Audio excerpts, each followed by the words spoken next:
Rachid nous écrit. Rachid aura 50 ans en 2026 par la grâce de Dieu et a des questions, des inquiétudes par rapport à l'entrepreneuriat. Assalamu alaikum, big up à toutes et à tous, j'espère que vous allez bien.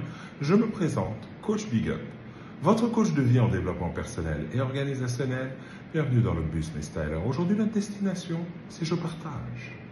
Mais avant cela, mesdames et messieurs, chers amis, chers membres de la communauté du Big Up Style, mes stylers du but, je vous demande s'il vous plaît d'aller sur tous les réseaux sociaux, @CoachBigUp en un mot et en minuscule, et d'aller aimer, suivre, commenter et partager toutes mes pages. Merci d'avance. Rachid, donc comme je l'ai dit, est en fin de quarantaine, bientôt 50 ans. Et Rachid est marié, il a 2 épouses, 7 enfants, une excellente situation. Il est cadre supérieur dans une boîte avec une expertise avérée, reconnue tant sur le plan national qu'international. Mais Rachid en a assez de travailler pour quelqu'un d'autre et finalement de réaliser le rêve de quelqu'un d'autre et de ne pas réaliser le sien. Rachid me dit, moi mon problème c'est que vu mon expertise, je ne pense pas être au chômage, mais je veux travailler pour moi, je veux créer ma propre société. Qu'est-ce que vous en pensez? Qu'est-ce que vous pouvez me conseiller? Étant donné que moi, j'ai déjà une situation familiale, j'ai ma maison à moi où vivent mes 2 épouses, chacune à son étage, tout va bien. Et moi, j'ai même un 3e étage pour mes bureaux, je n'ai pas à me plaindre. Maintenant, est-ce que je dois démissionner maintenant? Comment dois-je faire? Rachid, déjà, félicitations. C'est un choix énorme que de décider de se lancer dans l'entrepreneuriat et je t'encourage. Mais néanmoins, j'attire ton attention sur le fait que ça se planifie. C'est pas quelque chose qu'on fait du jour au lendemain. Commence par créer ta structure. Discrètement.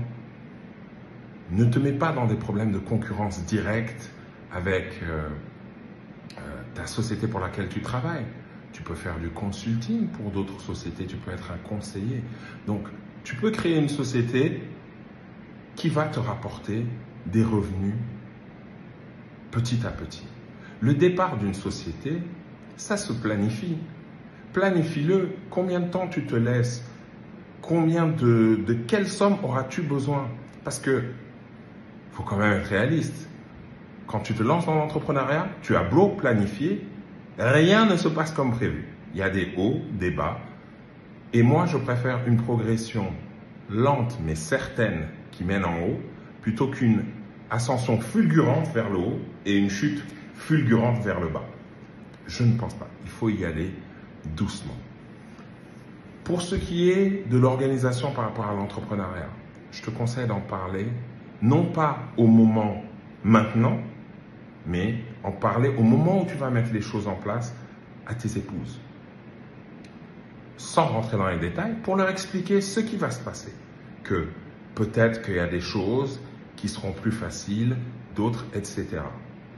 Et moi, ce que je te conseille, c'est d'observer ce que font les entrepreneurs. Ils n'investissent pas forcément que dans leur milieu d'activité. Je vois au contraire beaucoup d'entrepreneurs investir dans des murs.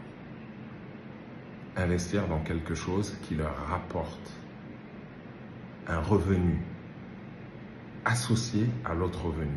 Tu comprends? Un revenu en plus qui vient d'ailleurs.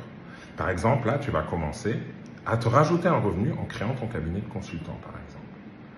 Après, tu peux essayer avec cet argent d'investir, d'acheter un terrain ou de construire quelque chose ou de transformer ta maison et d'avoir des choses que tu peux louer qui te rapportent de l'argent tous les mois. Courage, n'hésite pas, n'aie pas peur. Sortir de sa zone de confort implique obligatoirement une zone de doute et de peur. Donc, c'est normal que tu te poses des questions. Planifie et écris. Ne crois pas que avoir dans la tête, ça suffit. Ça suffit pas. Il faut écrire et il faut régulièrement aller voir où est-ce que tu en es par rapport à ce que tu as prévu. Dis-toi que sortir de ton entreprise et créer ta propre boîte, c'est un projet. Et gère-le comme on gère un projet. Sur ces bonnes paroles, qu'est-ce que vous pensez de cela? Vous, les entrepreneurs, quels conseils vous avez à donner à Rachid? Partagez cette histoire, peut-être que quelqu'un se retrouvera dans cette histoire et trouvera des réponses à des questions qu'il se pose.